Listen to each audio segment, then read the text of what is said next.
everyone, my name is Michelle Caruso. Welcome to my channel where you learn how to get connected and thrive in the film industry. If you're new here, please be sure to subscribe. Today I'll be talking about my writing process. I'm not going to spend a lot of time talking about screenplay formatting. There's a ton of resources out there to cover that, but if it's something you're interested, I recommend the Screenwriter's Bible. You can see that. I'll leave a link below. Before I move on from formatting, there's just a couple things I want to mention, as I've read a lot of beginning screenwriters' scripts, and there's just some common mistakes that I've noticed. And the reason why formatting is important to me anyway is the film industry is already super competitive, so I want to remove as many barriers as possible to be taken seriously and have my work looked at versus, critiqued as much as possible. So start your screenplay with fade in and end your screenplay with fade out. For scene headings, you'll want to make sure it's in all caps. Label it interior or exterior, which is INT or EXT, period. And then a description of where you're talking about, so it may be Michelle's apartment, and then dash day or night. So for example, this could be interior Michelle's apartment dash night. And if you're in a car, don't say interior or interior exterior car. Be specific about where that car is. Is it driving down a street in LA? Is it parked in a garage?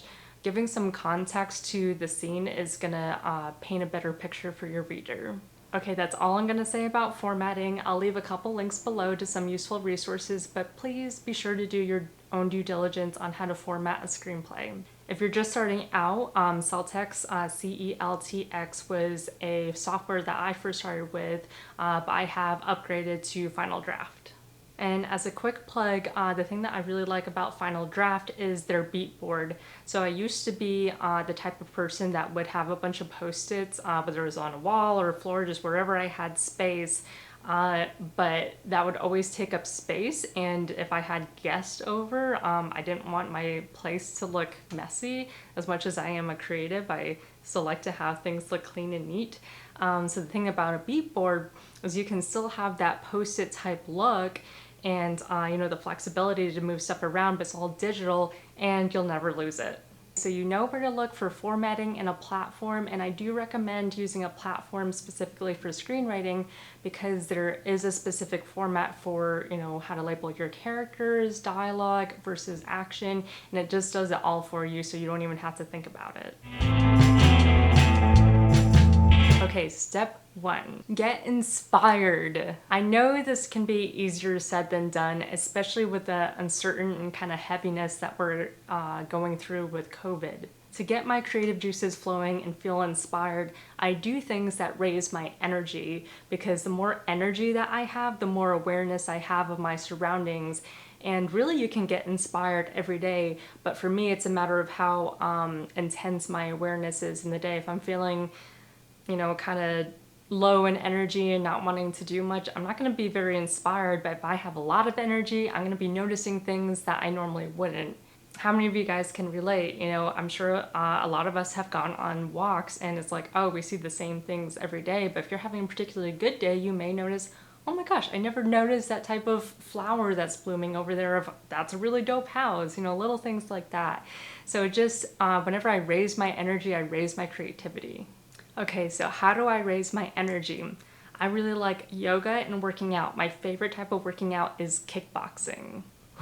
Any kind of movement you can do with your body just gets you to get more energized and shed some of that stale energy. Some people really love listening to music. I also get inspired off of films, of course, but that's like a deep rabbit hole that you can find yourself in sometimes. So like anything, in moderation. And I really like having a back and forth with my friends and family about, topics that are just buzzing around my head that I'm just, struggling to encapsulate the whole picture or at least understand it. So when you talk about it with someone, you're able to pose questions and they'll have answers that you will never have thought of. Figure out for yourself what gets that creative juice flowing so that you can raise your awareness so you can be inspired.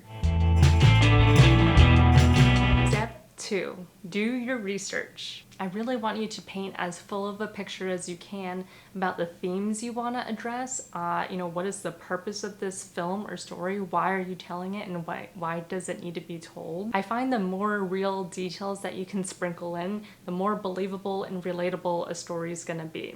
Also, as I'm learning my characters, I like to do personality tests and quizzes, or just research what are the different types of personalities out there. Are they extroverted? Are they introverted? For my characters, I look at what they most desire and fear for their life, and then per other character in the story. So as a real life example, what I most love and fear about my sister is going to be different than what I most love and fear about my partner.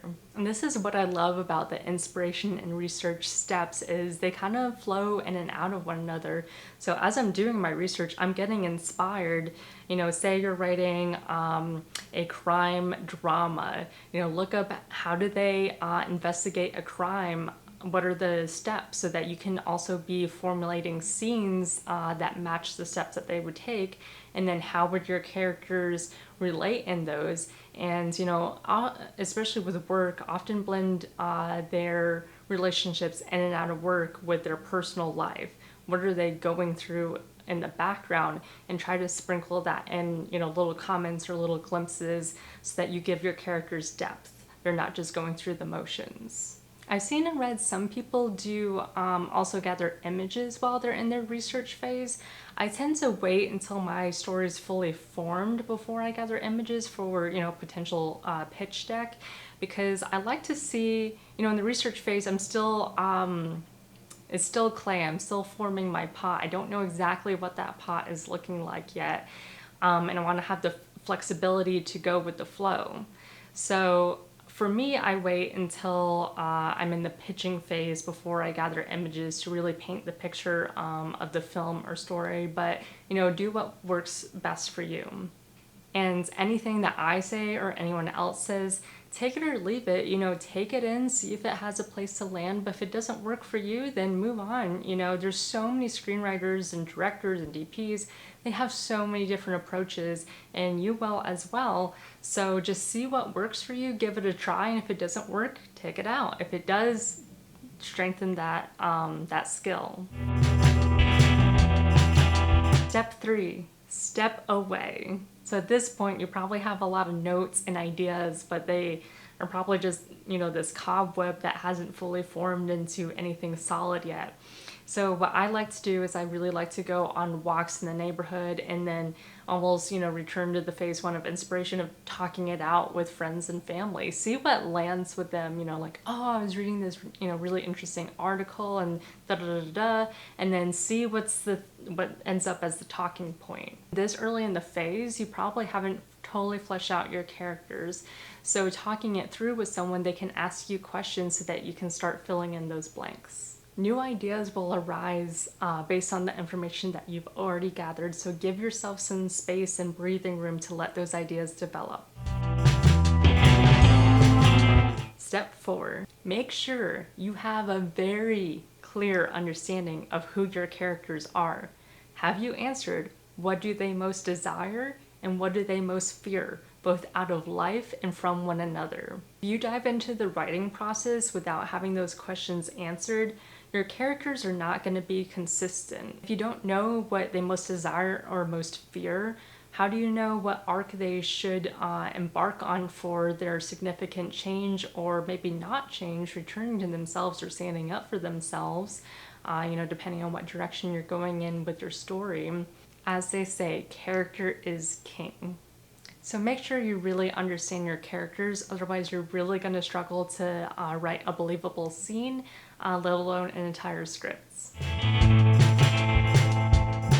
Step 5, outline your screenplay. Give yourself a roadmap. Now you have all the pieces to the puzzle, but maybe you don't know what the puzzle looks like yet. Give yourself that image. And for those of you who love spontaneity and hate structure, I'm going to say this to you.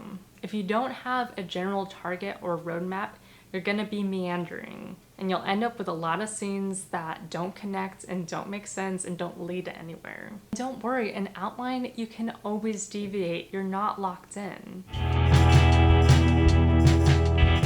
Step 6. Okay, now we're ready to write. Really give yourself time. When I first started doing deadlines for myself as a writer, I was like, oh, I'm gonna do 10 pages a day. And then I pushed myself to do 10 pages a day. That's all I did for the entire day. Ironically enough, writing 10 pages is really, really intense.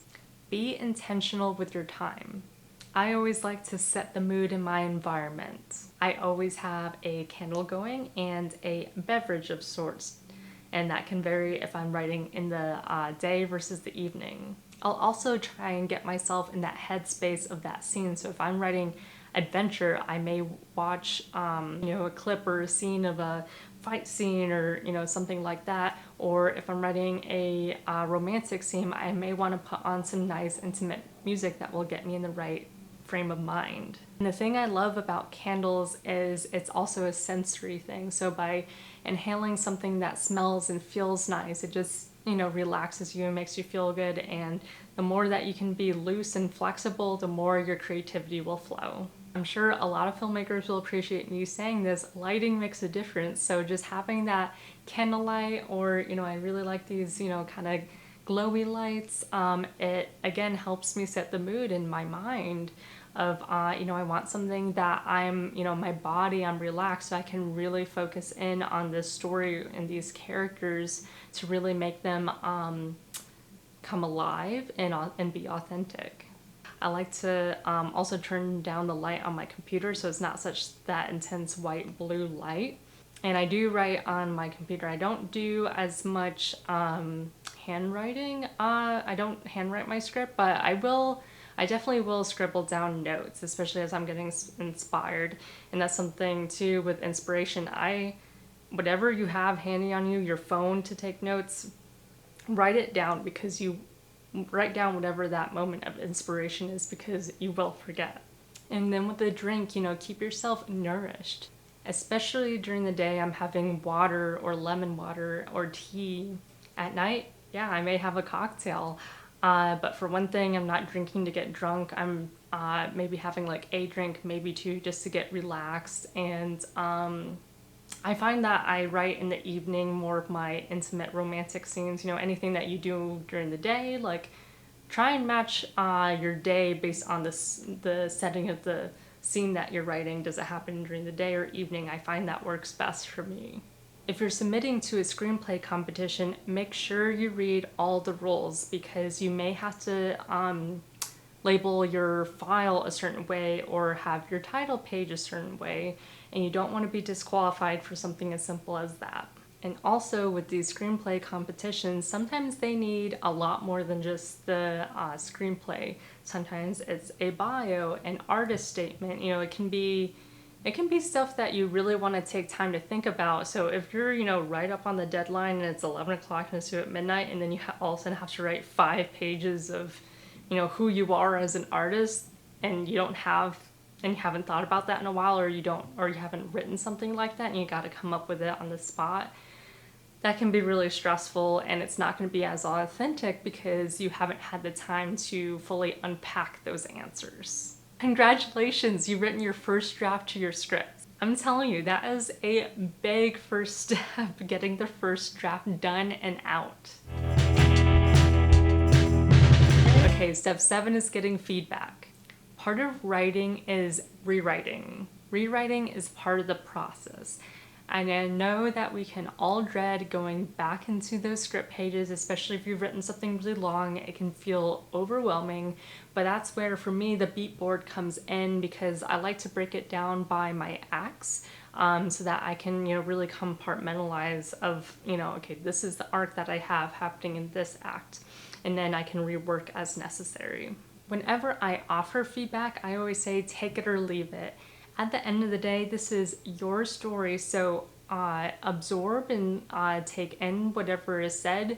Don't be too defensive, because that's not your time to defend, that's your time to listen. And guess what? You don't have to do what they say to do. But if you are getting consistent feedback on a specific character or event that happens that seems to be disconnected, there is a problem there. So take that in, see where the problem is, and rework it. And I know a lot of our work can be really personal and near and dear to us.